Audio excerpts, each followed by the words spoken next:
Hello বন্ধুরা, কেমন আছেন সবাই? আশা করছি সবাই খুব ভালো আছেন আর সুস্থ আছেন। আমি কিন্তু একদম ভালো নেই। তো যাই হোক, সবার এলাকায় তো কম বেশি বৃষ্টি হচ্ছে, আমাদের এলাকায় কিন্তু কম হচ্ছে। কিন্তু আজ সকাল থেকে অনেক জোর বৃষ্টি দিচ্ছিল। তার মধ্যে মা কষ্ট করে আমার ফেভারিট খাবার বানিয়ে দিয়েছে। তো আমি আজকে একটু লেট করেই ঘুম থেকে উঠেছিলাম, 9:30টায় ঘুম থেকে উঠেছি। উঠে ব্রাশ করলাম। সব কাজ তো আর একা একা করতে পারি না, কারোর না কারোর হেল্প লাগে, তো করে নিলাম। হ্যালো এভরিওয়ান, চলে এসেছি আমি, আর এখন খাবো টিফিন। এই হচ্ছে আমার টিফিন চলে এসছে, রুটি আর একটু আলু তরকারি মা বানিয়েছিল, ওটাই খাবো। একা একা খাবো এক হাত দিয়ে। আপনারা খাবেন অনেকদিন পরে।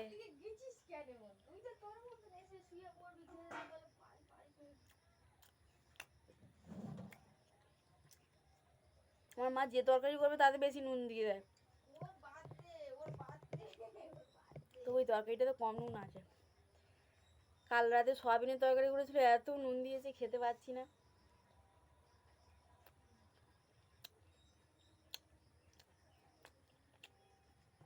আমাদের এখানে সকাল থেকে আজ বৃষ্টি হচ্ছে।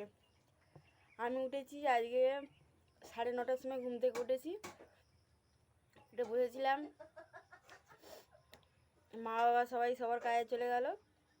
তারপরে একটু আমি নিজেই নিয়ে এসেছি, আমাকে বেড়ে দেয়নি, আমি নিজেই নিয়ে এক হাত দিয়েই ম্যানেজ করছি। তো খেয়ে নিই। এখন অনেক বেজে গেছে, 11টা বেজে গেছে।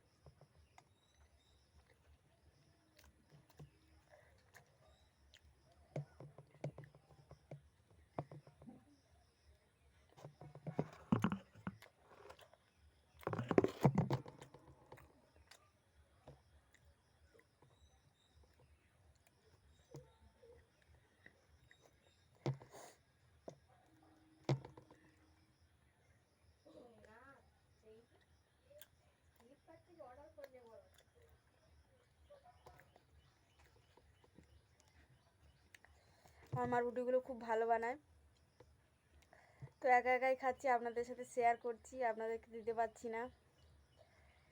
যদি সম্ভব হয় কোনো একদিন, যদি আপনারা আমার বাড়িতে আসেন, দেখবেন আমার মা খুব ভালো রুটি বানায়।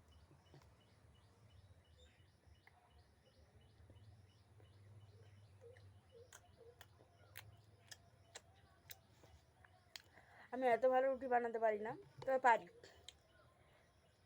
মায়ের মতো ভালো হয় না, তবে আমি রুটি, পরোটা, লুচি এগুলো সব বানাতে পারি।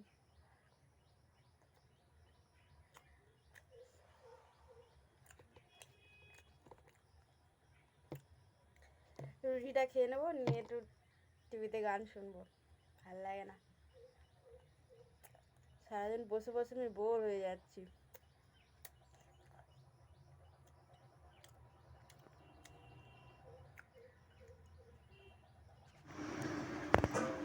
তো আমি একটু টিফিন করে টিভিটা ছেড়ে বসে গেলাম। কি করব, আমার তো এখন টিভি ছেড়ে দেখা ছাড়া আর কিছু কাজ নেই। এক হাতে কাজ করতে পারি না, সবার হেল্প লাগে। আর দিদি এদিকে কচু শাকটা কাটছিল, আজকে নিরামিষ দিনে কচু শাক রান্না হবে। ভালো ছিলাম, নিজের হাতে খেলাম, কিন্তু আবার জ্বর এসে গেছে। কালকে রাতে জ্বর ছিল, ওষুধ খেয়েছিলাম। সকালবেলা ওষুধটা খাইনি, মা এসে স্নান করে দিয়েছে। স্নান করিয়ে দেওয়ার পর আবারও জ্বরটা এসে গেছে। ভাত খাইনি, ভাত খেতে ভালো লাগছে না, বুঝতে পারছি না কি হচ্ছে আমার সাথে। হাতে তো যন্ত্রণা হচ্ছেই, আবারও জ্বর এসে যাচ্ছে।